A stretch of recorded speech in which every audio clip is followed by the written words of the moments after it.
आज मैं आपको बताऊं कि मुझे मौका मिला यहाँ हमारे प्रधानमंत्री के घर पे आने का और इनसे बातचीत करने का। तो मैं कोई पॉलिटिकल क्वेश्चंस नहीं लाया हूँ। मुझे जानना है कि as a person, as a human being, एक इंसान के नाते हमारे जो प्रधानमंत्री हैं वो कैसे हैं, क्या खाते हैं, क्या बातचीत, मतलब उनकी पूरी दिन में जो सब चीज़ें होती हैं, मतलब पॉलिटिक को छोड़ के उसके बारे में मैं उनसे जानना चाहूँगा। तो सबसे पहले सर आपका बहुत बहुत धन्यवाद करना चाहता हूँ कि आपने मौका दिया है आपसे बात करने का। मुझे अच्छा लगा कि हम 24 घंटे राजनीति की बातों में ही उलझे रहते हैं, तो आपने हल्की फुल्की बातें और अपॉलिटिकल बातें करने के लिए इच्छा जताई है। मैं नहीं जानता हूँ दर्शकों को कितनी रुचि होगी, लेकिन ज़रूर मैं खुल कर के बातें बताना पसंद करूँगा। नहीं, बहुत लोग बहुत कुछ जानना चाहेंगे आपके बारे में, क्योंकि आपके पर्सनल मतलब जो लाइफ होती है, कि जैसे कि मैं आपको बताऊं, मेरा ड्राइवर है, उसकी बेटी, मैं उसको पूछ रहा था कि बेटे तो अगर नरेंद्र मोदी जी को, हमारे प्रधानमंत्री को कोई क्वेश्चन पूछना चाहेगी तो क्या पूछना चाहेगी? तो कमाल का सवाल उसने पूछा कि क्या हमारे प्रधानमंत्री आम खाते हैं? ये भी उसका क्वेश्चन है कि आम खाते हैं, और अगर खाते हैं तो क्या काट के खाते हैं या ऐसे गुटली के साथ खाते हैं? मतलब होता है ना, वॉश बेसिन के ऊपर खड़े होके गुटली के साथ आम खाना, उसका मजा ही कुछ और होता है। तो मैं जानना चाहूँगा कि आप आम खाते हो सर? एक तो मैं आम खाता भी हूँ और आम खाना मुझे बहुत पसंद भी है। अच्छा। और गुजरात में आम रस की परंपरा भी है। वो तो बहुत। लेकिन जब मैं छोटा था तो वैसे तो कोई आम वाम खरीदना वरीदना तो हमारे लिए कोई उस प्रकार की कोई लग्जरी हमारे फैमिली थी नहीं। लेकिन कभी खेतों में चले जाते थे तो हमारा देश का जो किसान है बड़ा उदार रहता है। कोई खेत में आकर के खाता है तो कभी रोकता नहीं है, चोरी करता है तो रोकता है। तो आम के पेड़ पर जो पके हुए आम थे वो खाना हमें ज़रा ज़्यादा पसंद था। यानी उतारने के बाद पकाया हुआ नहीं, नेचुरल कोर्स में पका हुआ। और फिर पूरा का पूरा, अच्छा तब तो ये हाइजीनिक की कोई समझ भी नहीं थी कि धोना चाहिए, टिकना करना, कुछ नहीं समझते थे, ऐसा ही अपना कर लेते थे। लेकिन बाद में जैसे जैसे बड़े तो कई वैरायटियों के विषय में जानने लगे, आम रस खाने की आदत लगी। लेकिन इन दोनों मुझे कंट्रोल करना पड़ता है। अच्छा, अभी फिलहाल कंट्रोल? अब फिलहाल में मुझे सोचना पड़ता है कि इतना खाऊं या ना खाऊं। नरेंद्र जी, मैं आपसे ये पूछना चाहूँगा कि आपने कभी सोचा था कि आप प्रधानमंत्री बनेंगे? कभी आपने सोचा था? और सोचा भी था तो कौन से साल में, कौन सी उम्र में आपने सोचा था कि मैं इस देश को चलाना चाहूँगा? कभी ऐसा विचार नहीं आया। अच्छा। और सामान्य लोगों के मन में बात गले नहीं उतरती है। शायद जो बन जाते हैं सबके जीवन में ऐसा होगा। मैं नहीं मानता हूँ कि यानी कोई एकदम फैमिली ही उसी प्रकार से बैकग्राउंड वाली हो और किसी के मन में इच्छा जगती हो तो बहुत स्वाभाविक है। वरना मेरा जो फैमिली बैकग्राउंड है उसमें तो अगर मुझे कहीं अच्छी सी नौकरी की भी मिल गई होती तो शायद मेरी माँ अड़ोस पड़ोस के लोगों को गुड़ खिला देती कि चलो भाई बेटे को वहाँ नौकरी मिल गई। क्योंकि उससे ज़्यादा हमने तो कुछ सोचा नहीं था, गांव के बाहर कुछ देखा नहीं था। ये तो ऐसे ही यात्रा चल पड़ी और देश मुझे लेता चला गया। तो अपने आप ही बनते चले गए, सब कुछ जिम्मेवारी आती गई। बहुत ही मतलब नेचुरली रहा है इसमें। वैसे मुझे मेरी दृष्टि से, मेरे व्यक्तिगत जीवन की दृष्टि से अननेचुरल लग रहा है। ओके। क्योंकि मेरा बैकग्राउंड, मेरी दुनिया, आज की जो राजनीति का तौर तरीका, उसमें ये सब बैठता ही नहीं है जी। मुझे भी आश्चर्य हो रहा है कि देश मुझे इतना प्यार कैसे करता है और इतना सारा क्यों मुझे देता रहता है। जहाँ तक मैंने पढ़ा है आप सन्यासी बनना चाहते थे, या आप सोल्जर या आर्मी में जाना चाहते थे, ऐसा कुछ भी था? ये आपकी बात सही है, ये आपकी बात सही है। बचपन में मेरा एक स्वभाव था किताबें पढ़ना, लाइब्रेरी चला जाता था, तो बड़े बड़े लोगों के जीवन पढ़ना ये शौक़ रहता था। कभी फौज वाले यूनिफॉर्म में निकलते थे तो मुझे बड़ा देखता था, कभी बच्चे की तरह खड़े होकर के सैल्यूट कर देता था, मन करता था कुछ न कुछ। इतने में 1962 का वॉर हो गया, तो हमारे यहाँ से दूर एक महसाना स्टेशन है मेरे गांव से, तो वहाँ स्टेशन पे सब लोग, जो फ़ौज के लोग ट्रेनों में जाते थे, उनका बड़ा सत्कार करते थे, चाय वगैरह, तो मैं भी चला जाता था। तो जा कर के मैं भी वो, तो मुझे बड़ा मज़ा आता था। तो मन पे हो गया कि हाँ, ये देश के लिए जीने मरने वाला रास्ता है। तो कभी उस दिशा में सोचता था। इतने में एक बार मैंने कहीं पढ़ा कि गुजरात में कोई सैनिक स्कूल है, उसमें आप दाखिल हो सकते हैं। तो हमने हमारे उस समय शायद 1 रुपया 2 रुपये से उसका सारा जानकारियाँ मंगवाते थे। अब हमें तो अंग्रेजी आती नहीं थी, तो हमारे मोहल्ले में एक स्कूल के प्रिंसिपल मिस्टर रास विहारी मणियार करके रहते थे, तो मैं उनके पास चला गया। मुझे कभी बड़े व्यक्ति से मिलने से कभी संकोच नहीं होता था, तो ऐसे ही फिर चला गया मैं बाहर। ये बात सही है कि भीतर मन में था, तो मैं रामकृष्ण मिशन में चला गया। एक स्वामी आत्मस्थानंद जी हुआ करते थे, अभी उनका करीब 100 ईयर उम्र में अभी स्वर्गवास हुआ। तो मैं सीएम बना तो मेरे घर उनको फिर बुलाया मैंने, प्रधानमंत्री बना तो उनके यहाँ चला जाता था। अभी कलकत्ते में अस्पताल में थे तो 2-3 बार हो आया था मैं। तो वो बड़ा बहुत मुझे प्यार करते थे, समझाते थे ज़िंदगी क्या है, टिकना क्या है। रामकृष्ण मिशन आश्रम में कुछ समय रखते थे मुझे। विवेकानंद जी जिस कमरे में रहते थे उसमें मुझे घंटों तक बैठने के लिए मौका देते थे। तो ये सारे नए नए अनुभव होने लगे।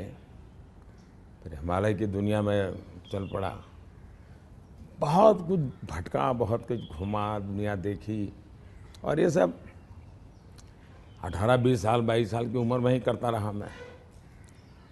लेकिन कुछ कन्फ्यूज़न भी था, कुछ इरादे भी थे, कोई गाइडेंस भी नहीं मिल रहा था, लेकिन मन में सवाल खुद पैदा करता था, जवाब खुद ढूंढता रहता था। ऐसे भटकता भटकता भटकता यहाँ पहुँच गया। तो आपकी लाइफ को मैं अभी आपकी बात में सुन रहा हूँ, तो मुझे लगता है अगर आप प्रधानमंत्री नहीं होते तो जिस हिसाब से आप बता रहे हो तो सन्यासी ज़्यादा लगते थे, मतलब सन्यासी बन जाते थे अगर आप। वैसे मैं क्या बनता ये कहना अभी कठिन लग रहा है, क्योंकि जो सोचा नहीं वो बन गया। वो तो हमेशा होता है, मेरे साथ भी। मैं भी आपको अगर एक किस्सा सुनाऊंगा तो मेरे साथ भी ऐसा ही कुछ हुआ है। मैं क्या बनने वाला था, मैं एक मार्शल आर्ट का टीचर बनना चाहता था, कहाँ मैं फिल्मों में आ गया और फिल्मों में आते आते हीरो बन गया। मैं आपसे क्या, हमारे प्रधानमंत्री जी को मैं ये जानना चाहता हूँ, गुस्सा आता है? और मतलब क्योंकि देखिए सबको गुस्सा आता है, आई एम श्योर आपको भी गुस्सा आता है। अगर आता भी है तो उस गुस्से में आप क्या करते हो? वो गुस्सा निकालने के लिए किस पे निकालते हो और कैसे निकालते हो?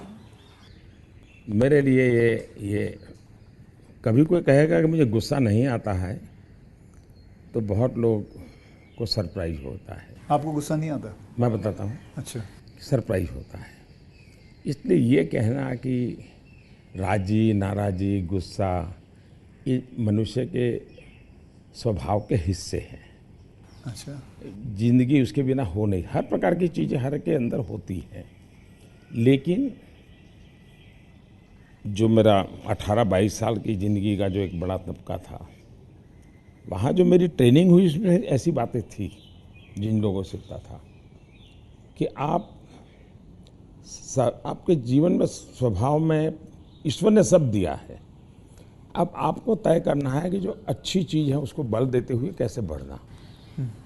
तो फिर ये चीज़ें हैं जो नेगेटिविटी लाती है वो रुकती है। मैं कह सकता हूँ कि मैं इतने लंबे समय तक मुख्यमंत्री रहा, इतने समय तक प्रधानमंत्री रहा, लेकिन चपरासी से लेकर के प्रिंसिपल सेक्रेटरी तक मुझे कभी गुस्सा व्यक्त करने का अवसर नहीं आया, कभी नहीं आया। लेकिन मैं आपको बताऊं, बाहर जो आपकी छवि है वो एक बहुत ही स्ट्रिक्ट एडमिनिस्ट्रेटर के नाम पे है। स्ट्रिक्ट अलग चीज़ है। हाँ। मैं स्ट्रिक्ट हूँ, डिसिप्लिन हूँ, लेकिन मैं किसी को नीचा दिखा करके अपमानित करके काम नहीं करता। मैं उसको प्रेरित करता हूँ। कभी कोई चीज़ है तो मैं खुद हेल्पिंग हैंड के रूप में खड़ा हो जाता हूँ। मान लीजिए कोई ड्राफ्ट लेकर के आया, तो एक तो तरीका होता है भाई क्या ले आए हो, दूसरा होता है वाह ऐसा करें ना, ये अपन करें तो कैसा रहेगा, आपको क्या लगता है ये करे तो कैसा होगा। तो क्या होता है मेरी 10 मिनट पहले ही इन्वेस्ट हो जाती है, लेकिन वो मुझे समझ पाता है।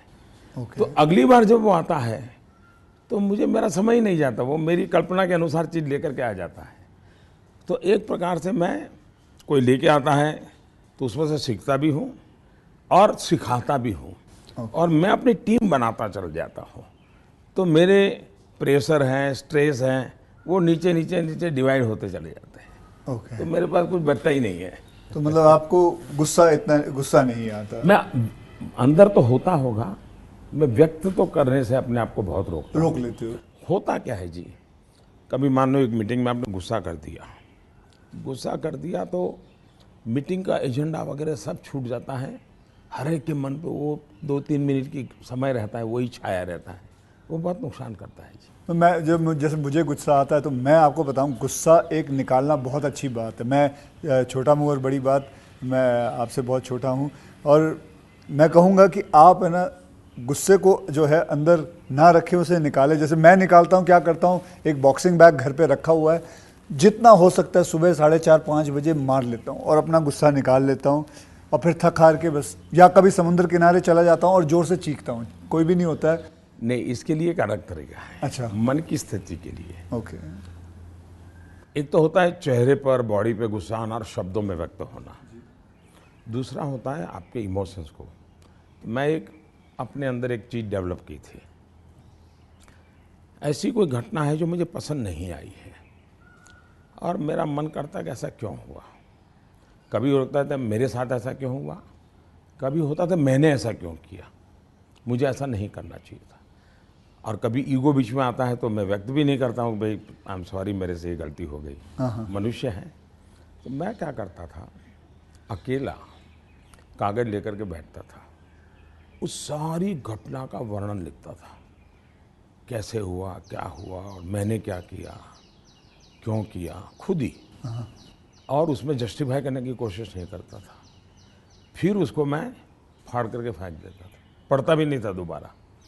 फिर भी मेरा मन शांत नहीं होता था, पूरी कथा दोबारा लिखता था, 3 पेज, 4 पेज, 5 पेज, उसमें उस सारे घटनाक्रम को डाल के पूरे पेपर पे रख देता, फिर से एक बार जीवंत कर देता था। हाँ।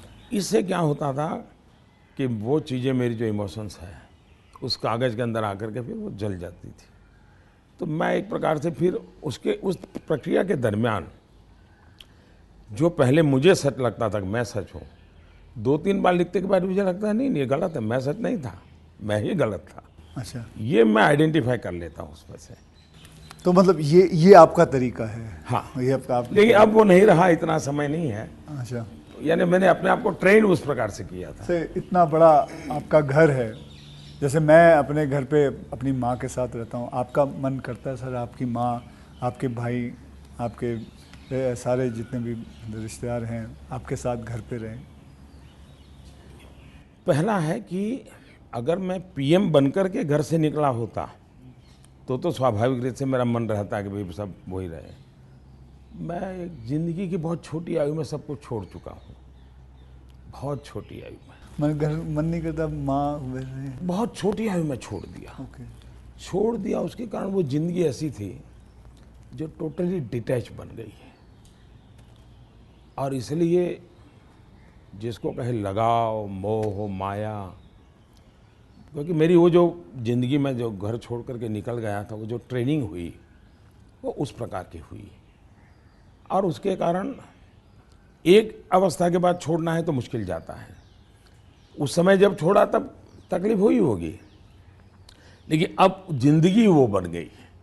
लेकिन फिर भी कभी माँ को बुला लिया था मैंने, कुछ दिन उनके साथ बिताए थे। अच्छा। मैंने, पर फिर भी जैसे मेरी माँ मुझे कहता है भाई तुम मेरे पीछे क्यों समय ख़राब करते हो, और मैं यहाँ क्या करूँगी तुम्हारे साथ रह के।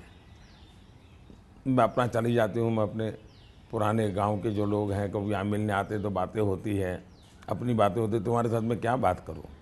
तो स्वाभाविक है किसी का मन मेरे साथ नहीं लगेगा।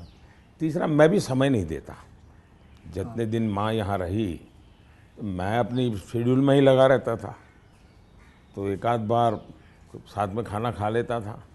फिर मुझे भी कभी पेन होता था कि मैं रात को 12 बजे आता हूँ तो माँ को दुख हो रहा है कि क्या कर रहा है। मुझे अभी भी याद है, मैं आपसे जब पहली बार आपसे जब मैं मिला था, तो मैं गुजरात में आपसे पहली बार मिला था जब आप वहाँ सीएम थे। तो उस वक्त एक या दो मतलब मैंने आपको एक दो चुटकुले सुनाए थे और आपने भी मुझे एक चुटकुला सुनाया था। तो मैं ये जानना चाहता हूँ कि आपका ह्यूमर अब प्रधानमंत्री बनने के बाद इंटैक्ट है?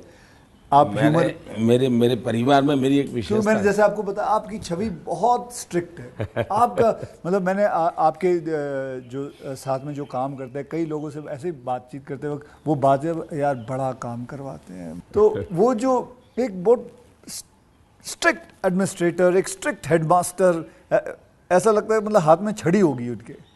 तो अभी भी आपका ह्यूमर एक बात तो ये जो छवि बनाई गई वो सही नहीं है। अच्छा, वो अलग बात है। सही नहीं है। और कोई ये कहता है कि मैं काम करवाता हूँ, शायद वो सही रूप में एनालिसिस नहीं कर रहे हैं। जी, वो ये कहे कि हाँ काम बहुत करना पड़ता है, उसमें सच्चाई है। ओके। लेकिन मैं किसी को दबाव नहीं करता हूँ। लेकिन वो जब खुद मुझको देखते हैं, पहले जैसे ऑफिस से आमतौर पे प्रधानमंत्री 6-7 बजे निकल जाते थे, दोपहर में भी 1-2 घंटे वो ऑफिस में नहीं रहते थे। मैं सुबह से जाता हूँ, देर रात तक बैठता हूँ, तो वो भी देखते हैं कि भाई ये खुद मेहनत करते हैं। तो फिर उनको लगता है कि ये कोई हमसे मजदूरी नहीं करवाते, वो खुद बैठते हैं। तो कोई काम है तो मैं रात को 11 बजे फ़ोन करूँगा, अरे भाई उसका क्या हुआ, तो उनको लगता है ये अभी भी काम कर रहा है। तो एक प्रकार से एक टीम का स्पिरिट बन जाता है, एक वर्क कल्चर आप डेवलप करते हैं। मेरे आसपास में एक वर्क कल्चर डेवलप होता है और वो मैं खुद काम करता रहता हूँ, उसके कारण होता है। स्ट्रिक्टनेस, डिसिप्लिन थोपने से नहीं आती है, क्योंकि मैंने ह्यूमन रिसोर्स डेवलपमेंट में ही अपनी ज़िंदगी खपाई है। आप लोगों को अच्छा झूठ बोल कर इम्प्रेस भी नहीं कर सकते हो लंबे अरसे तक। वो सब देखते हैं आपको कि या बात ऐसी करते हो, करते ऐसे हो। तो आप जैसे हैं वैसे रहो और उनसे काम करिए। हाँ, मैं काम के समय काम में रहता हूँ, इसलिए इधर उधर की बातें समय ख़राब नहीं करता हूँ मैं। दूसरा, मान लीजिए मैं मीटिंग कर रहा हूँ और कोई मोबाइल फ़ोन अपना समय बिगाड़ रहा है, तो मैं फिर उनकी तरफ जा, अच्छा बताइए अभी मैं जो विचार कह रहा था क्या हुआ, तो उनका ध्यान नहीं था। तो उनको लगता था मोबाइल फ़ोन में मैं ट्विटर देख रहा था। तो तब से मेरी मीटिंग में लोग समझ गए कि मोबाइल फ़ोन लेके नहीं जाना चाहिए। मैं किसी से भी मिलता हूँ, कोई भी व्यक्ति आएगा, मेरा कभी बीच में फ़ोन नहीं आता है जी। मैं किसी को नहीं कहता। मानता हूँ, मैं भी आपसे 2-3 बार मिला हूँ, आपने मतलब इट इज। तो ये मैंने डिसिप्लिन खुद के जीवन में लाया, तो सामने वाले को लगता है कि यार ये टोटली मेरे लिए डेडिकेटेड टाइम था, इन्होंने कोई उपयोग नहीं किया। इन चीज़ों का एक प्रभाव पैदा होता है। जहाँ तक ह्यूमर का सवाल है, मेरे परिवार में हमेशा एक कल्पना थी, कभी पिताजी राजी नाराज़ी हुए हो, कभी छोटी मोटी हो, तो हमेशा मैं पूरे माहौल को एक आधे मिनट में हल्का कर देता था। ये मेरा एक स्वभाव था। आज भी मुझे वो करने का मज़ा आता है, शब्दों से खेलना वगैरह। पर अब क्या हो गया है जी, हर चीज़ के अलग अर्थ निकाले जाते हैं, आधा अधूरा वाक्य उठा करके उछाल दिया जाता है। तो अब डर लगता है कि कहीं जा कर के, इरादा वो नहीं होता है, हंसी मजाक कहावत सब होना चाहिए, लेकिन अब दुरुपयोग हो जाता है तो डर लगता है। आज ये सोशल मीडिया की वजह से लोग कोई भी शब्द कोई भी उल्टा सीधा करवा सोशल मीडिया के बजाय टीआरपी वाले, परेशानी टीआरपी वाले करते हैं। तो आप जरा अपना ह्यूमर को बचा के रखते हो, लेकिन अपने दोस्तों के साथ आपके जो दोस्त हाँ, वो तो आज भी चलता है जी। मेरी कैबिनेट मीटिंग का ब्रीफिंग होता है, तो मेरे जो जूनियर अफसर हैं, वैसे वो बेचारे संकोच करते हैं, क्योंकि उनके लिए पीएम जो एक ऑरा बना हुआ है दुनिया में, वो तो बड़ा अलग है। मैंने वो ऑरा रखा नहीं है, मैं दोस्ताना करता हूँ, तो मैं उनको चुटकुले सुनाता रहता हूँ कभी कभी। तो ऑपोजिशन पार्टी में आपके कोई दोस्त हैं? बहुत दोस्त हैं, बहुत अच्छे दोस्त। आप अभी भी उनके साथ कभी चाय पीना? बहुत अच्छे दोस्त हैं हम लोग, साल में 1-2 बार साथ खाना भी खाते हैं। अच्छा। हाँ, अब मैं खैर वो फॉर्मल होता है, क्योंकि लेकिन हम तो कहते हैं, कैमरा में देखते हैं, हम तो मीडिया के सामने, मीडिया जो दिखाती है हम तो वही देखते हैं, हमको तो पता ही नहीं एक होता बहुत ये। पहले की बात है, जी। तब तो मैं मुख्यमंत्री भी नहीं था, नहीं किसी काम से मैं शायद पार्लियामेंट गया था, और गुलाम नबी आज़ाद और मैं बड़े दोस्ताना अंदाज में गप्पे मार रहे थे। फिर हम बाहर निकलते तो मीडिया वालों ने पूछा, कह रहे यार आप लोग इतने पक्के दोस्त। तो मारते हो, फिर तुम तो बोले आरएसएस वाले हो, ये गुलाम नबी से तुम्हारी दोस्ती कैसे है? हाँ। तो फिर गुलाम नबी ने अच्छा जवाब दिया। हम दोनों खड़े थे, वो कहा देखो भाई, बाहर जो आप लोग सोचते हो ऐसा नहीं है, शायद एक फैमिली के रूप में हम लोग जितने जुड़े हुए हैं सभी दल के लोग, हाँ। वो शायद बाहर कल्पना नहीं कर सकते। आपको हैरानी होगी, और वैसे मैं ये बोलूँगा तो चुनाव में मेरा नुकसान भी हो सकता है लेकिन ये ममता दीदी हाँ। साल में आज भी मुझे एक दो कुर्ते वो खुद सिलेक्ट करने जाती है, और मेरे लिए एक दो कुर्ते भेजती है। अच्छा। हाँ। that is something very big to know about. Sir अच्छा, वो मिठाई भी, बांग्लादेश के प्रधानमंत्री हैं शेख हसीना जी, तो मेरा दौरा हुआ तो ऐसे ही बंगाली मिठाइयों की चर्चा चली, तो आज भी वो साल में 3-4 बार कोई न कोई बंगाली नई मिठाई होगी तो स्पेशली ढाका से मुझे भेज देती है। अच्छा, वहाँ से। हाँ, स्पेशली बड़ा आग्रह करके। तो ममता दीदी को पता चला तो वो भी साल में 1-2 बार मेरे लिए कुछ न कुछ बंगाली मिठाई जरूर भेज देती है। मोदी जी, मैं आपसे एक बात जानना चाहूँगा। मैंने ये सुना है, जब मैं पिछली बारी आई थिंक पिछले साल मैंने ये सुना था कि जब आप गुजरात के सीएम से आप निकल के आप प्राइम मिनिस्टर जब बने थे, तो आपकी जो जमा पूंजी थी आपके बैंक में करीबन 21 लाख रुपए थे, और वो 21 लाख आपने अपने स्टाफ की बच्चियों के नाम पे एफडी या उनको बांट दिए थे। तो आज मैं जानना चाहूँगा, आप नहीं भी जवाब दे सकते हैं, आज आपका बैंक बैलेंस कितना है? एक तो ये आधी अधूरी बात है। अच्छा। आधी अधूरी इसलिए है कि जब मैं गुजरात से सीएम के रूप में निकला, वैसे मेरा कोई बैंक अकाउंट नहीं था। सीएम बनने के बाद एमएलए बना तो मेरा तनख्वाह आना शुरू हो गया। आपकी बैंक अकाउंट नहीं? उसके पहले नहीं था कुछ। अच्छा। हाँ। हाँ, एक बचपन में निकाला था, तो वो भी एक बड़ी लंबी कथा है।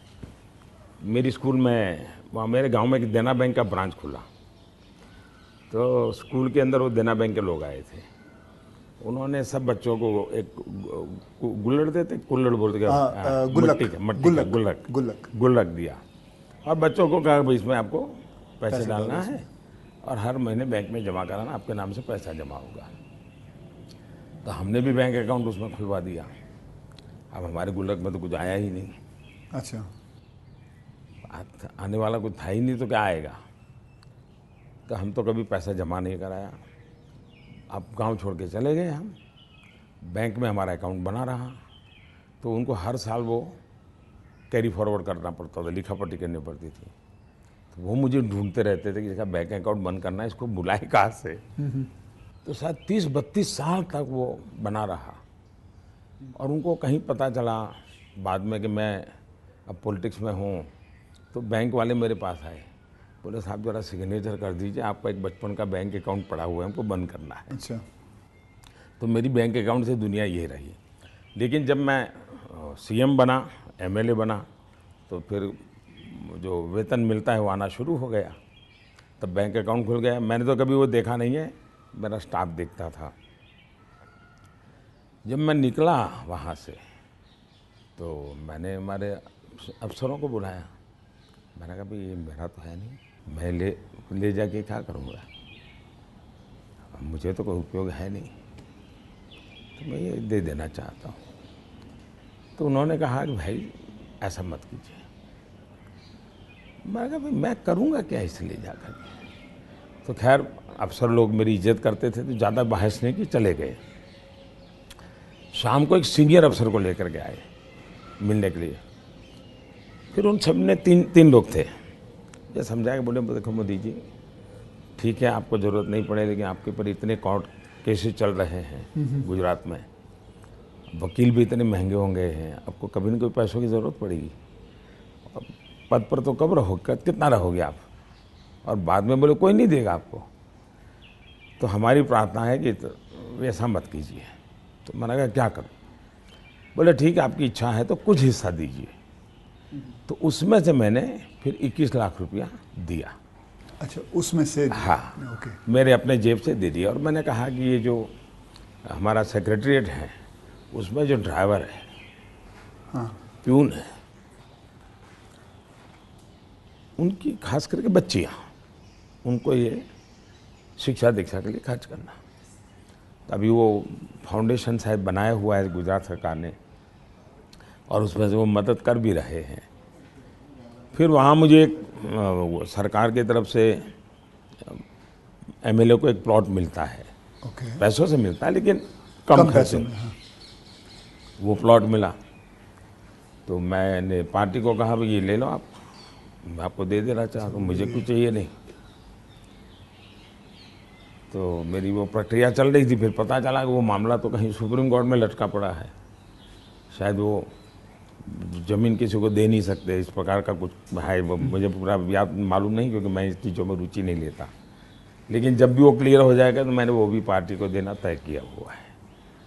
साहब सच में गुजराती है ना, क्योंकि गुजराती जो होते हैं वो पैसों के लिए बहुत सही रहते हैं। मतलब मैं नहीं मानता कि मतलब आपने अपना प्लॉट दे दिया, आपने पैसे दे दिए, तो आप, क्योंकि मैं आपको, अगर आप इजाज़त दें तो मैं एक छोटा चुटकुला सुनाना चाहता हूँ। जी जी जी। एक गुजराती आदमी था, बुज़ुर्ग आदमी था, वो मर रहा था। तो वो कहता है, मेरी गुजराती ज़रा इतनी ठीक नहीं है, लेकिन वो कहता है कि मारो दीकरो क्यां छे, मतलब मेरा बेटा, तो बेटा अगर डैडी हूँ यहाँ छूँ, मारी दीकरी क्यां छे, डैडी हूँ यहाँ छूँ, मेरी बीवी कहाँ है, मैं भी यहाँ हूँ, आप तीनों यहाँ हैं तो दुकान पे कौन है? तो सारे के सारे इधर ही आ गए हो, तो मेरे दुकान पे कौन है? क्योंकि मैं मानने को तैयार नहीं हूँ कि, क्योंकि मैंने देखा है गुजरात, मेरे बहुत सारे गुजराती दोस्त हैं, गुजराती जो होते हैं वो अपने पैसों को बहुत सही संभाल के रखते हैं, वो अपने पैसों से दूर नहीं रहते। मैं आपको एक चुटकुला सुना दूँ। जो ठीक है, ये बहुत बड़ी बात। ओके। हमारे यहाँ चुटकुला चलता है कि एक बार प्लेटफॉर्म पर ट्रेन आई, रेलवे ट्रेन में। हाँ। तो ऊपर ही बर्थ पे कोई पैसेंजर सोया हुआ था। तो उसने देखा स्टेशन आया, तो उसने खिड़की में आवाज़ लगा के बाहर किसी को पूछा कि भाई कौन सा स्टेशन आया। तो उसने कहा 4 आना दोगे तो जवाब दूंगा। तो बोले जवाब की जरूरत नहीं, अहमदाबाद होगा। समझ गया मैं, बिल्कुल। तो ये बिल्कुल बात सही है। और एक बताता हूँ, ये किसी की आलोचना करने के लिए नहीं है, लेकिन कोई भी अर्थ निकाल सकता है, और ये सत्य घटना में से बना हुआ चुटकुला है। बहुत साल पहले, वैसे मेरी जिंदगी ऐसी थी, ये हाफ स्लीव का कुर्ता और पैजामा, जूते और थैला, यही से मैं रेलवे में भटकता रहता था, और दाढ़ी रहती थी। तो मैं पुणे स्टेशन पे उतरा। अच्छा। और कोई मेरे पास ज़्यादा सामान तो था नहीं, मेरा एक वो झोला था, एक अखबार था हाथ में। तो मैं पैदल चला जा रहा था, मुझे पुणे में आरएसएस दफ्तर में जाना था। तो मैं पैदल ही जा रहा था। तो एक ऑटो रिक्शा वाला धीरे धीरे धीरे धीरे साथ चलता गया। फिर करीब 100-200 मीटर गया होगा, और उसने, मेरा ध्यान गया, मैं कहीं ऐसे कैसे चला रहा हो स्लोली मेरी स्पीड से। मैंने कहा भाई आपकी ऑटो रिक्शा खराब है, क्या प्रॉब्लम है आपका? तो उसने कहा साहब आप नहीं बैठोगे? मैंने कहा क्यों, मैं तो पैदल जा रहा हूँ। तो बोले आप समाजवादी हैं? मैंने कहा नहीं, मैं तो अहमदाबादी हूँ। हाँ। तो मैंने कहा क्यों समाजवादी क्यों? ये बोले समाजवादी लोग, बोले हमारे पुणे के समाजवादी जो लोग हैं वो स्टेशन में पब्लिक के सामने ऑटो रिक्शा में नहीं बैठते हैं, दूर जाके गुपचुप बैठ जाते हैं। ऐसा क्यों? लोगों को इम्प्रेशन रहे कि वो मेहनत करते हैं, सादगी वाले हैं। ओके, अच्छा। तो बोले मुझे भी लगा शायद आप समाजवादी हैं, तो औरों की तरह आप भी थोड़ी देर के बाद बैठ जाओगे। तो बोले इसलिए मैं चल रहा था। तो जब उसने मुझे पूछा आप समाजवादी हो, तो मेरा तुरंत जवाब था मैं अहमदाबादी हूँ। आइए सर, एक थोड़ा चलते चलते बात करें आपसे। सर, आपसे मैं पूछना चाहता हूँ कि अगर आपको कभी एक अलादीन का चिराग मिल जाए और जिन कहे कि आपके 3 विशेस हैं, तो वो आपके 3 विशेस क्या होंगे? देखिए, अलाउद्दीन चिराग मुझे मिल जाए और सचमुच में उसके पास ताकत होगी, जी। तो मैं उसे कहूँगा कि तुम जितने भी ये समाजशास्त्री हैं या जो एजुकेशनलिस्ट हो, उनके दिमाग में भर दो कि भावी पीढ़ी को ये अलाउद्दीन चिराग वाली कथा सुनाना बंद करें कि ऐसा कोई अलाउद्दीन होता है और वो इच्छाएं पूरी करता है। मैंने कहा उसको मेहनत करना सिखाओ। मैं कभी एक्सपेक्ट नहीं कर रहा था आप ये जवाब दोगे। मुझे लगा आपको ये 3 विशेस आप सोचोगे कि क्या है 3 विशेस, लेकिन ये एक बहुत ही सही तरीका है। आलसपना जो होता है वो यही चीज़ों से आता है। यार, आई विश मुझे ये मिल जाए, बैठे बैठे मिल जाए। तो ये जो आपने जो किया हुआ है, ये जो कहा हुआ है, बिल्कुल सही कहा हुआ है। ये मूल तो है बाहर से आए हुए चिंतन है जी, मैंने रिसर्च नहीं किया है। हाँ, हाँ। ये हमारे यहाँ मूल चिंतन ऐसे नहीं है। मूल चिंतन तो हमारे यहाँ परिश्रम का है जी। हमारे यहाँ ये नहीं है कि भाई ऐसे ही कुछ आकर के कोई दे देगा, ऐसा नहीं है जी।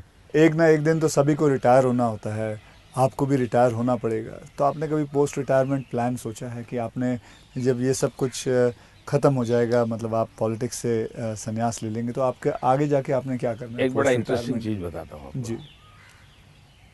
हम लोगों की एक मीटिंग थी इनर सर्कल की। अटल जी थे, आडवाणी जी थे, राजमाता सिंधिया जी थी, जी। सिकंदर बख्श साहब थे,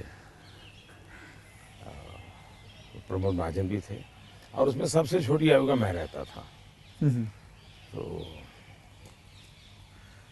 बातें चली, उसमें से ऐसे ही अभी मीटिंग शुरू होना बाकी था, ऐसे गप्पे चल पड़े कि भाई रिटायरमेंट के बाद क्या करेंगे। तो सबने कुछ न कुछ अपना बताया। प्रमोद महाजन इसको बड़ा लोगों को खुद करके निकालते थे। अच्छा, प्रमोद जी की व्यक्तित्व की विशेषता थी, उनका जीवन बड़ा विविधताओं से भरा था। अनेक प्रकार की एक्टिविटी से वो अपने आप को जोड़े रखते थे। मुझे पूछा, मैंने कहा भाई मेरे लिए तो बड़ा कठिन है, क्योंकि मुझे कुछ नहीं आता है। मैंने कभी इस सारी चीज़ों में सोचा ही नहीं।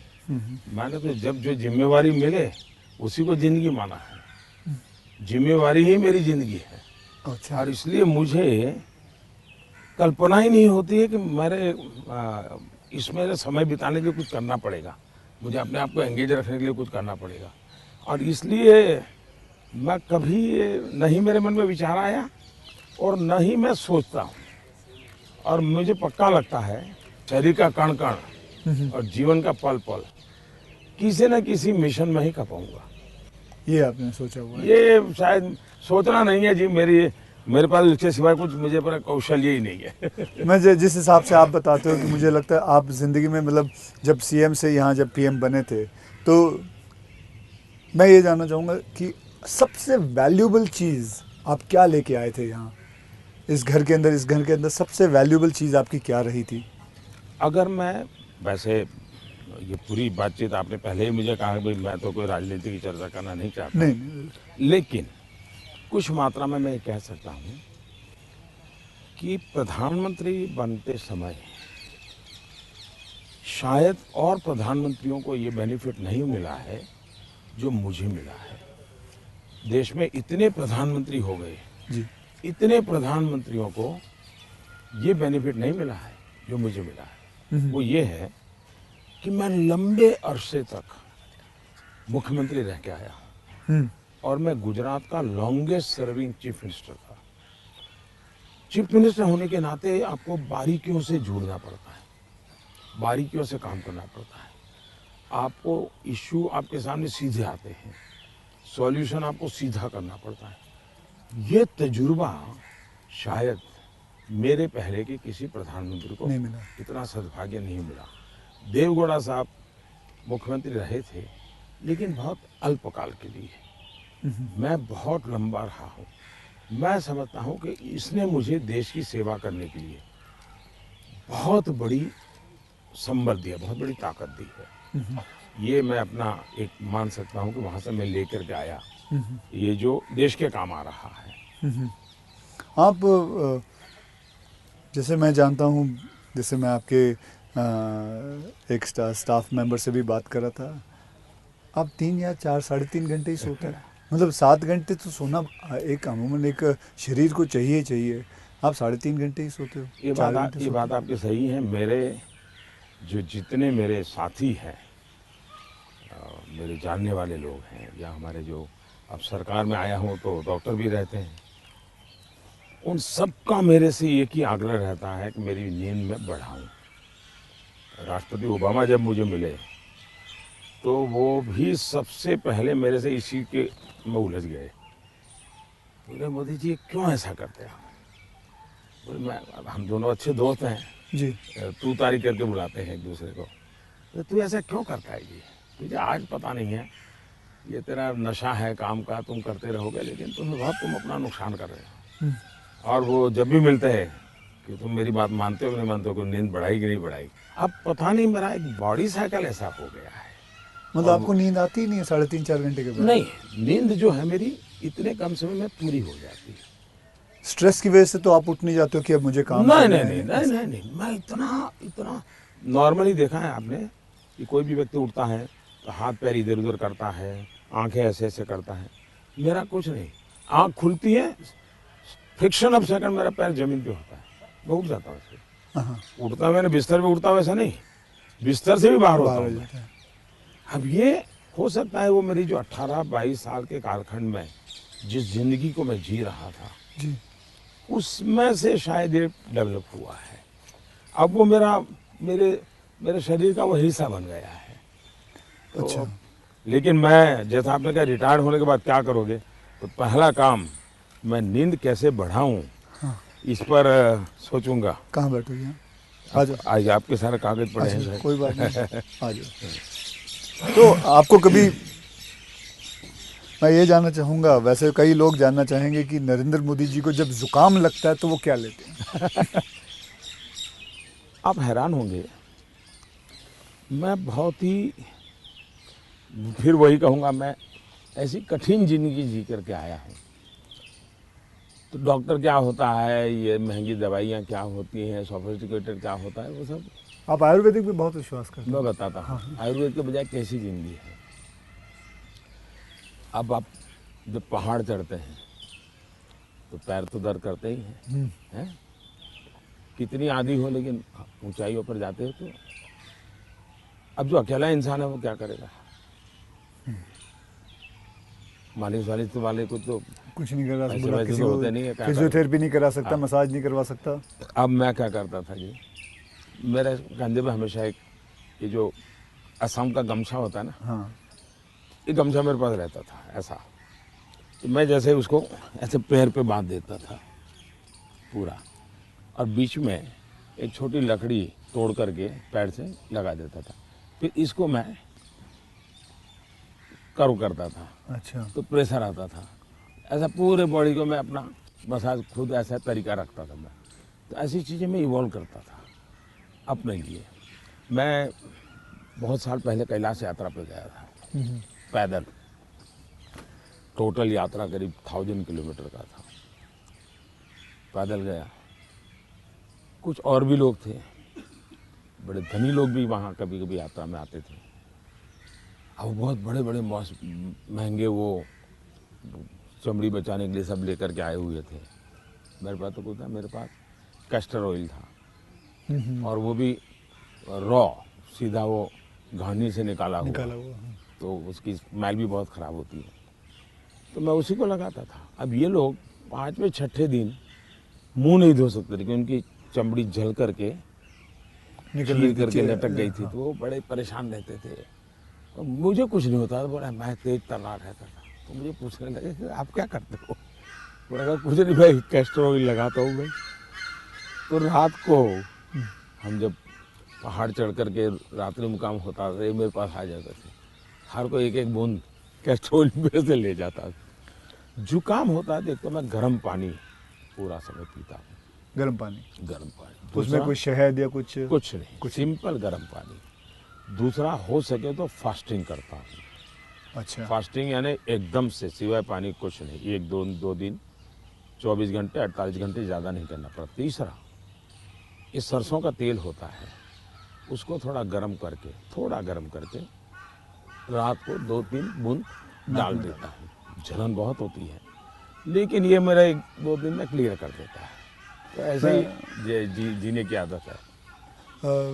मैं कुछ चीज़ें करता हूँ, वो मैं पूछना चाहूँगा आपसे। मैंने चीज़ फॉलो की है जिसको कहते हैं कि 7-12-5 × 40, यानी 7 बजे मैं ब्रेकफास्ट कर लेता हूँ, 12 बजे मैं अपना लंच खा लेता हूँ और 5 बजे डिनर खा लेता हूँ। और × 40 यानी कि जब भी एक गस्सा खाता हूँ उसे 40 बार चबाना है। तो ये मैंने अपने शास्त्रों में पढ़ा है, कई लोगों से बात की है, तो आप इससे सहमत हैं? बिल्कुल सहमत हूँ, और ये बिल्कुल सही रास्ता आपने चुना हुआ है। हमारे देश में मूल आदत यही है। हाँ, ये वेस्टर्न जो वर्ल्ड आया, उसने फिर धीरे धीरे इसमें ये बदलाव किया कि लोग, वरना हमारा किसान आज भी गांव में सूर्यास्त के पहले, नहीं लेना सर? मैं नहीं लेता जी, नहीं, सूर्यास्त के पहले थैंक यू। खाना खा लेता है। और दिन में भी आपने देखा होगा, किसान सुबह एक प्रकार से, वो किसको आप नाश्ता कहते हैं, लेकिन एक्चुअली उसका वो लंच जैसा ही होता है। हाँ, वो काफ़ी मात्रा में बड़े बड़े रोटी और सब्जी या चटनी कुछ लेकर के खेत चला जाता है। दिन में थोड़ा सा लेकर के उसकी पत्नी सर पे कुछ रख करके जाती है। वो पूरा भोजन नहीं होता है, हाँ, हाँ। थोड़ा होता है। ये आज भी हमारे देश में परंपरा है ये। आपका एक फैशन स्टेटमेंट बहुत बढ़िया है, मतलब दाढ़ी वाड़ी एकदम सही किया हुआ। और मतलब कभी कभी मैं देखता हूँ आप हाफ स्लीव कुर्ता पहनते हैं, ज़्यादा करके हाफ स्लीव कुर्ता पहनते हैं। तो ये जो फैशन, ये जो है, ये जो आपकी जो शेविंग और ये सब, क्या ये मतलब फैशन जो है ये आपने खुद ने किया है या आपने किसी को? आपने बहुत अच्छा सवाल पूछा। जैसे मैं बहुत स्ट्रीक हूँ, गुस्सा करता हूँ, ये जो एक छवि बनाई गई है, वैसे दूसरी छवि मेरे इन कपड़ों की दुनिया को लेकर के बनाई गई है। दरअसल क्या है, मैं छोटी बैग में मेरी ज़िंदगी थी और मैं ट्रैवलिंग करता रहता था। जी, आपने बताया झोले में। और तो मैं देखता था कि एक तो मैं कपड़े खुद धोता था। सीएम बना तब तक मैं कपड़े खुद धोया हूँ। ओके। कभी मैंने कपड़े, तो फिर मैंने कैसे सोचा कि लंबी बाहें रखता हूँ तो मुझे इतना ज़्यादा धोना पड़ता है। दूसरा मेरे बैग में वो जगह ज़्यादा लेता है, तो मैंने खुद नहीं काट दिया था। अच्छा, वो जगह ज़्यादा लेता है इसलिए आपने इसको मैंने काट दिया था। ओके। अब वो बात वो फैशन बढ़ गया जी। ये बात सही है कि मैं ढंग से रहना, ये मेरी प्रकृति थी। शायद एक कारण ये भी था कि गरीबी के कारण कभी कभी इन्फीरियरिटी फील होती थी लोगों के बीच में। तो उसको ओवरकम करने के लिए शायद साइकोलॉजी पढ़ी होगी बचपन में, ऐसा मुझे लगता है। तो मैं क्या करता था, अब हमारे घर में वो प्रेस करने के लिए तो कुछ था नहीं, तो मैं ये बर्तन का जो लोटा रहता है उसमें कोयला भर देता था, गर्म कोयला, और उसी से कपड़ों को प्रेस करता था और पहन के जाता था। लेकिन जूते नहीं थे। तो मेरे एक मामा एक दिन आए घर पे, तो पता नहीं उनका मन कर गया, तो उन्होंने मेरे लिए जूते ला दिए। तो एक कैनवास के सफ़ेद जूते हैं ना जी, हाँ, छोटे से, शायद उस समय तो 8-10 रुपये मिलते होंगे, वो ले आए। तो मैंने देखा थोड़े दिन में तो वो गंदे होना शुरू हो गए। तो मैं क्या करता था, क्लासरूम में सब बच्चे चले जाते थे, मैं रुका रहता था, और टीचर जो ब्लैक बोर्ड पे लिखता है ना, तो बाद में जो छोटा चॉपस्टिक का टुकड़ा रह जाता है वो ऐसे ही फेंक देता है। हाँ हाँ हाँ हाँ हाँ। तो मैं उसको इकट्ठा करता था, वो चॉपस्टिक के टुकड़े, वो ले आता था और हर दिन सुबह चॉपस्टिक जूतों पे लगा देता था। हाँ हाँ हाँ, मैं समझ गया। और डेली ये मैंने कई बार आपसे मिला हूँ, आप घड़ी जो है हाँ। वो अभी तो आपने सही पहनी हुई है, लेकिन घड़ी आप ज़्यादा करके ऐसे पहनते हो। घड़ी मैं सही पहनता हूँ क्योंकि मुझे मीटिंगों में बैठना पड़ता है ना, हाँ, तो मैं नहीं चाहता हूँ किसी को पता चले कि मैं ऐसे घड़ी देख रहा हूँ, उसको इंसल्ट फील होता है जी। अच्छा। तो मैं उसके सम्मान के लिए हमेशा कॉन्शियस रहता हूँ कि ऐसे चोरी छुपे से घड़ी देख लेता हूँ। आप कोई बैठा है बात कर रहा है और घड़ी देखते हैं तो मतलब कि आप उसको इशारा करो भी बहुत हो गया जाओ। तो आप ऐसे रखते हो। हाँ, तो ये मेरे मन में ऐसा है कि ये किसी का एक प्रकार के हिडन वे में, मतलब बहुत माइन्यूटली आप लेकिन आप मानते हो, मैंने आपको ऑब्जर्व किया कि आप घड़ी उल्टी पहनते हो। मैं देखा था कई बार देखा आपने कि आप घड़ी उल्टी पहन के। आपने सही देखा। मोदी जी, मैं आपसे ये जानना चाहूँगा कि ये जो सोशल मीडिया का आजकल तो पूरा ज़माना है, एंड मैंने देखा है कि आप काफ़ी एक्टिव रहते हैं, लेकिन जो आपको लोग प्रश्न पूछते हैं या लोग आपसे बात करते हैं, तो आप खुद देखते हो ट्विटर या इंस्टाग्राम, ये सारी चीज़ें आप देखते हो सर? मैं ज़रूर देखता हूँ और एक प्रकार से उससे मुझे बाहर की बहुत प्रकार की जानकारियाँ मिलती हैं जी। और मैं आपका भी ट्विटर देखता हूँ और ट्विंकल खन्ना जी का भी ट्विटर देखता हूँ। और कभी कभी तो मुझे लगता है कि वो जो मेरे पर गुस्सा निकालती है ट्विटर पे, तो उसके कारण आपके पारिवारिक जीवन में बड़ी शांति रहती होगी। उनका पूरा गुस्सा मेरे पर निकल जाता होगा। हाँ। इसलिए आपको बड़ा आराम रहता, सुकून मिलता होगा। तो मैं आपके लिए इस प्रकार से काम आया हूँ, खास करके ट्विंकल जी के लिए। और शायद ट्विंकल जी को पता नहीं होगा, उनके नाना जी चुनी भाई, उनसे मैं मिला था। अच्छा, ये तो बहुत पहले। और कारण क्या था, ये बड़ा इंटरेस्टिंग है जी। गुजरात में एक बहुत बड़ा अकाल पड़ा था, तो हम लोग कुछ न कुछ सामाजिक काम करते थे। उसमें हम लोगों को ये बटर मिल्क के केंद्र चलाते थे, छाछ पीने के लिए गर्मी में लोगों को। हाँ, बटर मिल्क, तो वो मूल सुरेंद्रनगर जिले में हम बहुत बड़ी मात्रा में करते थे। तो उस एक कार्यक्रम में मुंबई में एक सज्जन थे, मिठाई के बहुत बड़े व्यापारी थे, नाम तो मैं भूल गया, वो उनको लाए थे और उन्होंने डोनेशन भी दिया था। और हमने ऐसे छाछ केंद्र चालू किए थे बटर मिल्क के, बहुत बड़ी मात्रा में। जैसे पानी की परब रहती है वैसे छाछ की परब रहती थी और हर गरीब व्यक्ति वो। तो उस समय मैं उस सेवा के काम में लगा था और उस समय इनके नाना जी वहाँ आए थे, तो उस समय मेरी उनसे मुलाकात हुई थी। अच्छा, तब मुलाकात, काफ़ी बातें हुई थी उनके साथ, तो मेरा उस प्रकार से उनसे परिचय रहा है। तो आप मतलब खुद भी पढ़ते हो और लोगों को? बिल्कुल, मैं पढ़ता भी हूँ और मज़ा लेता हूँ। आपको वैसे मैं जब आप अपने ऊपर कोई मीम्स बने हुए देखते हो, जो सोशल मीडिया पे मीम्स आते हैं, तो वो मीम देख के आपको हंसी आती है? वैसे आपने कहा गुस्सा तो आता नहीं ज़्यादा करके, लेकिन वो जो मीम्स आप देखते हो तो आपको कैसा लगता है? जैसे देखो, मैं कुछ 4-5 मीम लेके आया हूँ, ये देखिए। ये लिखा है, this T seller can give nation unity, equality, safety, prosperity. तो ये एक है, इसमें लिखा हुआ है, चटनी के बिना ढोकला है बेकार, अब की बार मोदी सरकार। ये देखिए, मेरे ही सारे फ्रेटर्निटी के लोग आए थे, आपसे मिले तो सबके चेहरे पे यहाँ लगा दिया है जय श्री राम। ये आपने देखा कभी?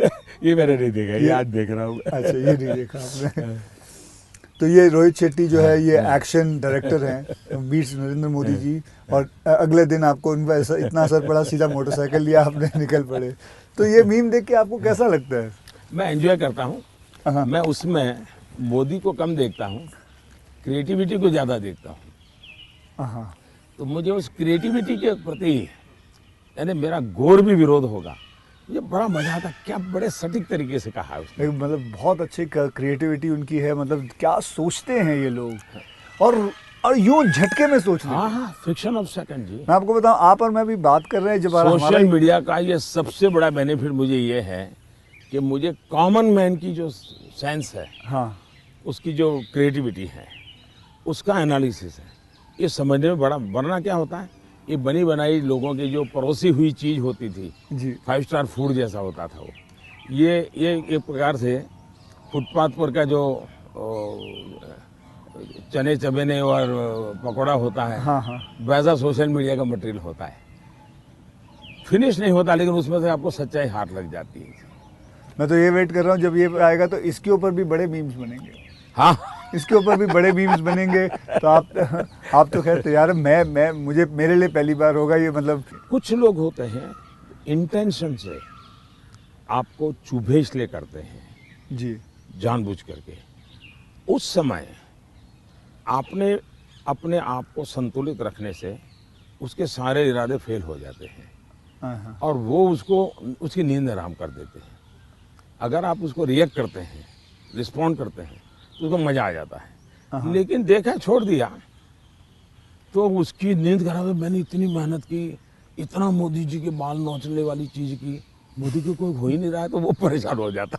हाँ, फिर वो अपना बंद भी कर देता है थोड़ी देर बाद। ये भी बात सही है। बस सर, आपसे बात करके मुझे बहुत बहुत मज़ा आता है। आपसे मैं 2-3 बार पहले भी मिल चुका हूँ और आज मुझे मौका मिला है आपसे वार्तालाप करने का, आपसे बातचीत करने का, तो बहुत अच्छा लगता है। As a human being and not as a prime minister, as a human being you are a lovely person, you are a person जिसने ज़िंदगी में सब कुछ देखा है, झेला है, पाया है और खोया भी है, और सैक्रिफाइस आपकी ज़िंदगी के, मैं ये मेरा एनालिसिस है जो मैं आपसे अभी बात करके मेरा एनालिसिस है कि आपकी ज़िंदगी के आपने बहुत सैक्रिफाइसेस भी किए हैं। So we are glad, I am glad that मुझे ये मौका मिला है आपसे बातचीत करने का। क्या आप मंथली आपकी जो सैलरी में से कुछ आप अपनी माता जी को भेजते हैं? ऐसा है कि हमारी माता जी खुद मुझे देती हैं आज भी। अच्छा, वो भेजती हैं? आज देती है। देती नहीं, जब भी मिले जाऊंगा तो ₹1.25 वो पक्का मेरे हाथ में देती है आज भी। अच्छा, और वो हमसे कभी अपेक्षा नहीं करती, कभी अपेक्षा नहीं करती। उनको ज़रूरत भी नहीं है। दूसरा, शायद मैं एक ऐसा मुख्यमंत्री भी रहा और एक ऐसा प्रधानमंत्री रहा हूँ, मेरे परिवार पर का कोई खर्चा सरकार पर नहीं है, वरना बाकियों को परिवार का मेडिकल हेल्प मिलता है सब। मेरे परिवार कुछ लेता नहीं, कुछ नहीं लेता है। मैंने, हाँ ये बात है, बिल्कुल बिल्कुल। तो ये एक प्रकार से, लेकिन इसका मतलब ये नहीं कि कोई माँ के प्रति लगाव नहीं है, ऐसा नहीं है। लेकिन जीवन ही ऐसा बन गया है कि मैंने अपने आप परिवार, पूरा देश को अपना परिवार बना लिया है, इसी में लगा रहता हूँ, यही काम करता रहता हूँ। मोदी जी, मैं ये जानना चाहूँगा कि आपको, मतलब बचपन में ऐसा कौन सा खेल था जो आप खेलते थे? मैं बचपन में संघ की शाखाओं में जाता था। अच्छा। संघ की शाखाओं में बड़े अच्छे वैज्ञानिक खेल होते हैं। अच्छा। बड़े वैज्ञानिक, जिसमें टीम स्पिरिट आए, जिसमें जैसे एक खेल होता है, ये सब सर्कल में बैठते हैं, फिर जो ये हमारा लीडर होता है वो पूछता है कि आपकी राइट साइड पे जो बैठा है उसकी एक क्वालिटी बताओ। ओके। अब है तो खेल, लेकिन आपको उसके कारण कॉन्शियसनेस आता है कि हाँ भाई दूसरे के गुणों को देखना चाहिए। अब खेलते खेलते ही डेवलपमेंट होता है इंसान का, और इसलिए मुझे बचपन में संघ की शाखाओं में खेलों के द्वारा टीम स्पिरिट क्या होती है, रिस्पॉन्सिबिलिटी शेयर करना क्या होता है, ये खेल है संघ में, बहुत बढ़िया खेल है। वो परंपरागत खेल है, कोई संघ वालों ने ढूंढे ऐसा मैं नहीं कह रहा हूँ, ये बहुत बहुत काम आते हैं।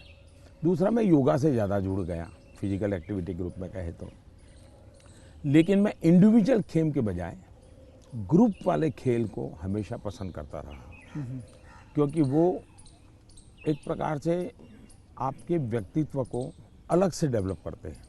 जो इंडिविजुअल खेल होता है वो आपको एक अलग प्रकार का डेवलपमेंट करता है। वो गलत करता है ऐसा मैं नहीं कह रहा हूँ, लेकिन अलग प्रकार का करता है। टीम के अंदर खेलने से अलग प्रकार का होता है, आपको एडजस्ट करना पड़ता है, आपको साथ चलना पड़ता है, आपको किसी की लीडरशिप करनी होती है, आपको सबॉर्डिनेट को संभालना होता है। तो ज़िंदगी जीने के लिए ग्रुप वाले गेम्स खेलने चाहिए। ओके। इंडिविजुअल कितना ही हम बड़े चल जाएं, लेकिन ग्रुप वाले खेल जरूर खेलना चाहिए, ये मेरा मत रहता है। जी, आपने कभी गुल्ली डंडा खेला है?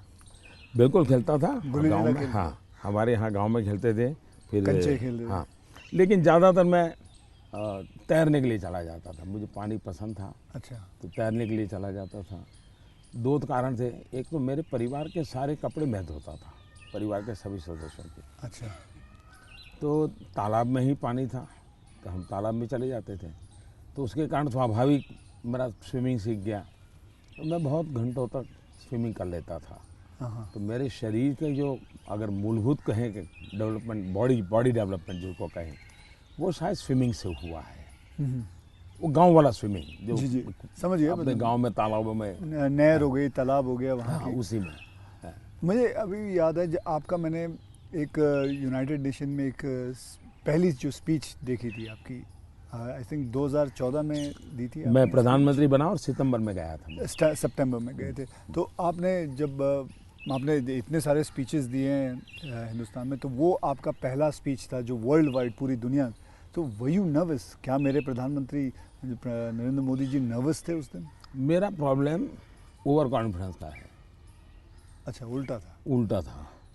और हुआ क्या कि मैंने मन में सोचा था कि ये मेरा फ्रेमवर्क रहेगा बोलने का। जब जहाज़ में यहाँ से जा रहा था, हमारे अफसरों ने मुझे ब्रीफिंग भी किया था। जब मैं अमेरिका पहुँचा तो हमारी फॉरेन मिनिस्टर सुषमा जी, उनकी मीटिंगें ज़्यादा होती थी, तो उनको पहले जाना पड़ता है, तो पहले गई हुई थी। तो पहुंचने के बाद ही मेरा कोई दूसरे दिन कार्यक्रम था, तो मेरा नेचर है, मैं होटल से उतरता हूं तो पहले मीटिंग ही कर लेता हूं। तो ब्रीफिंग के लिए सब बैठे थे, तो सुषमा जी ने पूछा कि साहब आपका भाषण वगैरह, मैंने कहा कर लेंगे, क्या है। तो वो अड़ गई। उन्होंने बड़ा आग्रह नहीं कि बोले साहब ऐसा नहीं चल सकता। अच्छा, अफसर लोग बोल नहीं पाते थे मुझसे, किसी ने मुझे कहा भी नहीं था। बोले यहाँ एक्सटेम्पो भाषण नहीं करना चाहिए, बोले लिखित स्पीच होना चाहिए। मैंने कहा भाई मैं तो न किसी को लिखने के लिए कहा है, न मैंने लिखा है, मैं तो हर जगह वैसे ही करता हूँ। खैर काफ़ी दिन हमारी आधा घंटा तक बहस होती रही, लेकिन उन्होंने बिल्कुल पकड़ कर कहा नहीं साहब इसमें आपकी नहीं चलेगी, आपको मानना पड़ेगा। तो मैंने कहा क्या करेंगे ये? तो मैंने कहा मैं अपना बता देता हूँ मुझे क्या बोलना है। तो मैंने वहीं पर उस दिन मैंने कहा इसके आधार पर आप बना दीजिए। फिर वो स्पीच तैयार हुई। अब मुझे स्पीच प्रॉब्लम नहीं था, पढ़ना ही प्रॉब्लम था। मतलब पढ़ना यानी पढ़ कर के बोलना, वो मैंने कभी आपको देखा मुझे नहीं। बहुत दिक्कत होती है जी, बहुत दिक्कत होती है। मेरा थॉट प्रोसेस इतना तेज चलता है। तो मेरा वो पहला भाषण जो है, हाँ, वो पढ़ कर के मैं किया हुआ हूँ, यानी एक्चुअली पढ़ रहा हूँ मैं। आपने देखा होगा मेरे हाथ में कागज है। तो ये अच्छा, सबसे पहले मुझे नेपाल प्रधानमंत्री बनने के बाद तो वहाँ भी मैं एक्सटेम्पो बोल दिया था, और वो भाषण आज भी मशहूर है जी। आज भी मशहूर है भाषण। नेपाल में पहला भाषण था। तो एक्सटेम्पो वाला भाषण आपका हमेशा, मैंने कभी वैसे देखा नहीं तो आपको। मेरे लिए फिर वो ये इस प्रकार की जो मीटिंगें होती हैं उसमें ये बहुत आवश्यक हो गया। बाद में मुझे भी ध्यान में आया कि भाई ये देश का मसला होता है, कोई इधर उधर शब्द न चला जाए। तो फिर खैर मुझे उस डिसिप्लिन को फॉलो करना चाहिए। लेकिन मेरे पहले भाषण का मेरा अनुभव ये है। अच्छा, फिल्में देखते हैं? अभी नहीं देख पाता हूँ। लास्ट फिल्म कौन सी देखी? लेकिन मेरे गांव में एक थिएटर था जी। और मेरा एक दोस्त था दशरथ करके, उसके पिताजी थिएटर के बाद सिंह चना बेचते थे। अच्छा। और हम गांव वाले उनको लक्ष्मण भाई थिएटर वाला बोलते थे। वो बेचते थे तो चना से, तो उनसे हमारा परिचय था। तो हम वहाँ जाके बैठते थे, और अगर थिएटर में दर्शक कम है और जगह बची है तो फिर वो थिएटर के बाहर ही बैठते थे। तो वो मालिक को कह देते कि जरा इन बच्चों को बिठा दो ना। तो फिर वो मुफ्त में हमको थिएटर में जाने का मौका मिल जाता था। वो लक्ष्मण भाई जो सिंह चना बेचते थे उनके कारण। तो मैं और हमारा वो दोस्त है दशरथ, तो हम दोनों जाके बैठ के मूवी देखते थे। तो बचपन में मूवी देखने का यही एक हमारा तरीका था। बाद में तो ज़िंदगी ऐसी बन गई तो कोई मौका नहीं मिलता। लेकिन शायद एक अमिताभ बच्चन जी आए थे जब मैं सीएम था। अच्छा। तो उनका बड़ा आग्रह था एक पा फिल्म शायद। जी बिल्कुल। तो देखने के लिए उनके साथ में चला गया था। एक बार अनुपम जी खैर आए थे, उन्होंने टेररिज्म को लेकर के एक फिल्म बनाई थी, सीएम था मैं, टेररिज्म को लेकर के एक फिल्म बनाई थी, वेडनेसडे शायद, हाँ वेडनेसडे, हाँ, तो वो मैं उनके साथ देखने चला गया था। तो ऐसा कुछ हुआ है, लेकिन वो भी ज़्यादा लेकिन अब पीएम बन के बिल्कुल नहीं, अब तो आपके वक्त भी नहीं मिलता, बिल्कुल नहीं कर पाया, अब आपने बिल्कुल ज़रा नहीं सा कर भी पाया।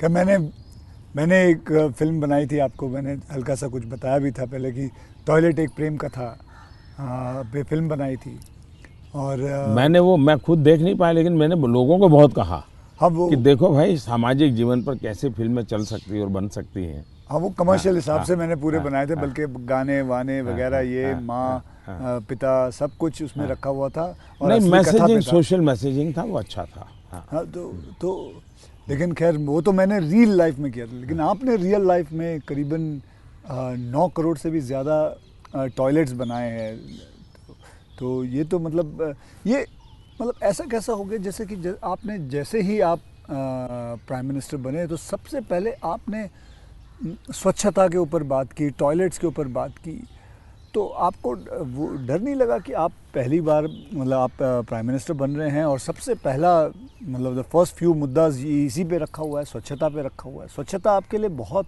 मायने रखती है? मैं मेरे जीवन में मैंने गांधी जी वगैरह जो पढ़ा है, और कुल मिला के मैं देखता हूँ कि हमारे देश में बीमारी, गरीबी, इन सब की चीज़ों के साथ हेल्थ बड़ा सबसे बड़ा विषय है। लेकिन प्रिवेंटिव हेल्थ के लिए 2 चीज़ें मैं देखता हूँ, एक स्वच्छता और एक फिटनेस। आप अपने शरीर को फिट रखिए, बनाइए, तो बाकी आर्थिक रूप से बोझ बनता नहीं है ज़िंदगी, उस प्रकार से जिए। पर्सनल हाइजीन में तो हमारे यहाँ शास्त्रों के कारण, संस्कारों के कारण, घर में आओ तो पैर धो करके आओ, हाथ धो, मंदिर में जाते हो तो नहा करके जाओ, सब बहुत सिखाया जाता है। सोशल हाइजीन के प्रति हम उदासीन रहे हैं। और भारत जैसा देश दुनिया में, अगर इतना बड़ा दुनिया को देने के लिए टूरिज्म डेवलप नहीं हो रहा है, एक कारण है गंदगी जी। वैसे भी किसी भी समाज के लिए शोभा नहीं देता है। तो मेरे मन में एक बड़ी चीड़ है, और मैंने सोचा इसको एक जन आंदोलन बना देना चाहिए, और देश को गर्व होना चाहिए, हम लोगों को गर्व होना चाहिए कि हमारे देशवासियों ने इस कार्यक्रम को अपना बना लिया। और ये 9 करोड़ टॉयलेट बन जाना, 2014 के पहले 38% रूरल सैनिटेशन था, 98% हो गया। जी मतलब देश तैयार था, और मुझे खुशी है कि देश ने किया है। मैं तो कौन होता हूँ करने वाला जी, देश ने चीज़ को उठा ली। आप एज अ प्राइम मिनिस्टर आप कभी चिल एकदम आराम करते हैं, मतलब कुछ आराम से बैठ के यूं बैठे हैं गार्डन में सोच रहे हैं, बस ऐसे ही कुछ नहीं, चिल आउट के लिए मेरी एक आदत है, मुझे अब कर नहीं पाता हूँ, लेकिन मेरा बड़ा स्वभाव रहा है। एक तो मुझे सुबह 5 बजे चाय पीने की आदत है, बिना शक्कर। चीनी में लेता मैंने नहीं, देखा हाँ, चीनी लेता नहीं हूँ। अच्छा, नहीं लेते। मुझे कोई प्रॉब्लम नहीं है, लेकिन आदत नहीं लेता हूँ। दूसरा, मुझे शाम को 6 बजे, दिन में किसी के साथ कटसी के लिए बैठ गया, थोड़ा ले लिया 2 घूंट, तो अलग बात है, चाय की आदत नहीं है। लेकिन शाम को 6 बजे मुझे चाय की आदत है, ऐसा लगता है मेरी बॉडी रिक्वायर कर रही है। लेकिन वो मुझे तब मज़ा आता है, मैं छत के नीचे नहीं हूँ, सीधा आसमान से मेरा संपर्क होना चाहिए, खुले में बैठा हूँ, अकेला बैठा हूँ, और वहाँ आराम से चाय पीता हूँ। ये मुझे बहुत पसंद आता है। और वो जगह कौन सी है? यहाँ यहाँ भी मैं कर लेता हूँ, और मेरे ऑफिस के उसमें भी कर लेता हूँ। अच्छा। लेकिन जो साउथ ब्लॉक का ऑफिस है वहाँ संभव नहीं है। ओके। वहाँ तो एकदम से वो बंद कमरा है, लेकिन ये मेरी पसंद की जगह काम है। दूसरा, एक चीज़ मैंने बहुत की थी, और जो जैसा आपने कहा रिटायरमेंट के बाद क्या करोगे, तो उस काम को ज़्यादा करूँगा। पहले मैं रेगुलर करता था, मैं कभी दिवाली नहीं मनाता था जी। अच्छा। नहीं, मैं दिवाली में 4-5 दिन कहीं चला जाता था, और 5 दिन के लिए मेरी जो रिक्वायरमेंट रहती थी, पानी वगैरह वो साथ ले लेता था, और वो भी मैं उठा के ले जाकर उतना ही। और मैं पहले रिसर्च करके रखता था, कहीं जंगलों में कोई जहाँ इंसान न हो, लेकिन पीने के लिए शुद्ध पानी अवेलेबल हो, ऐसी जगह ढूंढता था, और वहाँ जाके मैं रहता था। कभी पेड़ के नीचे, क्या कोई खंडहर कोई मिल गया तो उसमें पड़ा रहता था। अच्छा उस समय में तो टीवी वगैरह तो थे ही नहीं, रेडियो भी मैं साथ नहीं रखता था, ना अखबार न कुछ नहीं, कागज पेन भी नहीं, किताब भी नहीं, कुछ नहीं। कुछ नहीं। अच्छा। और 5 दिन मैं ऐसे ही अकेला रहता था, प्रकृति को देखना। एक प्रकार से मेरा वो कार्यक्रम का नाम था, मैं मुझसे मिलने जाता हूँ। ओके। मैं मुझसे मिलने जाता हूँ, ऐसा ही मेरा, वो मेरी ज़िंदगी में बहुत बड़ी ताकत देने वाली चीज़ है। तो अभी कई वर्षों तक अब नहीं कर पाता हूँ, अब तो क्या SPG वगैरह ऐसा कवर हो गया है, ज़िंदगी अलग हो जाती है, लेकिन बहुत सालों तक मैंने नहीं किया है। और मैं उससे बहुत ताकत पाता था, और जो विचार आए आने देता था, किसी विचार को टिकना है तो टिकना, कुछ लिखता भी नहीं था, ऐसे ही रहता था। तो यही मेरा एक तरीका रहता था। आपका और मेरे में कॉमन यही है कि आप चाय बेचते थे और मैं जी वेटर था। दोनों के आप और मेरे में ये भी है कि हम दोनों के कोई गॉडफादर नहीं थे, हम अपनी ज़िंदगी अपने टर्म्स और कंडीशंस पे बनाई है बस। तो ये रहा है बस। जब मैं चाय बेचता था बहुत कुछ सीखने को मिला मुझे, बहुत लोगों से मिलने का मौका मिलता था, हर एक के स्वभाव को समझता था। बिना कारण जो चाय पीने वाला है गुस्सा करता था, डांट देता था, तो इन चीज़ों को सीखने में बहुत काम आया। लेकिन एक चीज़ मैंने बहुत मज़ेदार है मेरी ज़िंदगी की, मैं जब लोगों से हिंदी में बात करता हूँ तो बहुत सरप्राइज करते। मुझे हमारे सिकंदर बख्श साहब थे, बीजेपी के लीडर जी। वो मुझे हमेशा कह रहे यार मोदी तू इतनी बढ़िया हिंदी कैसे बोल लेता है, तू तो बोले गुज्जू है। ये तेरा मुरारजी, वो दोस्ताना है तो बहुत बड़ी आयु के थे, बोले तेरा मुरारजी इतने साल तक यहाँ रहा लेकिन उसको हिंदी बोलना नहीं आता है, ऐसा मुझे। तो उसका कारण ये था कि मैं चाय बेचता था तो मेरे गांव में ये जो ट्रेनें तो बहुत कम आती थी, लेकिन ये जो मालगाड़ी होती है, जो माल ढोती है, वो ज़्यादा आती थी। और मुंबई में जो भैंसों का तबेले रहते हैं, उसके जो दूध बेचने वाले लोग हैं वो क्या करते हैं, दूध जब भैंस देती है तब तक मुंबई में रखते हैं, बाद में वो गांव में आके छोड़ देते हैं। वो भैंसों को लाना ले जाना एक बड़ा कारोबार चलता था। तो वो आते थे और वो बेचारे घास वास उसी में भरते थे, उसी में रहते थे और भैंसों को ले जाते थे। एक व्यक्ति आएगा तो 3-4 दिन रहना पड़ता था। हम उनको चाय चाहिए, हम चाय देते थे। उनसे बातें करते करते मैं हिंदी सीख गया। अच्छा, फिर वो क्या करते थे, अपना म्यूजिक की कुछ चीज़ें ले आते थे, तो शाम को वो चौपाइयाँ वोपाइयाँ अपना भजन कीर्तन करते रहते, तो मैं कभी जाके बैठ जाता था। तो मुझे उसके कारण नॉर्थ के कल्चर से परिचय आया। ओके। तो एक प्रकार से चाय ने मुझे ये लैंग्वेज सिखा दी। तो आप ये जो सॉन्ग की बात आई, आप कभी कोई हिंदी गाना गुनगुनाते हो अकेले में? गुनगुनाना तो नहीं होता है, लेकिन मैं जब चाहता तो मेरे मन पे जो कुछ गीत है, ज्योति कलश छल के, या ये पवन वेग से उड़ने वाले घोड़े, ऐसे जो गीत थे बहुत पुराने, तो बहुत अच्छे लगते थे। आज के कोई गाने नहीं गुनगुनाते? आज तो पता ही नहीं मुझे, आज तो पता ही नहीं मुझे। मुझे आपसे बात करके चलिए, बहुत मज़ा आया। देश के लोगों के लिए काम आएगा कुछ बातें नई नहीं, ये बहुत सारी चीज़ें काम में आएंगी, इसमें बहुत सारी चीज़ें। लेकिन मुझे अच्छा ये लगा कि ये चुनावी आपाधापी तू मैमे के बीच ये भी एक कुछ पल होता है। तो जो आप पूछते हैं ना कैसे रिलैक्स होते हो, ये भी तरीका है रिलैक्स होने का। बहुत रिलीफ रहेगा।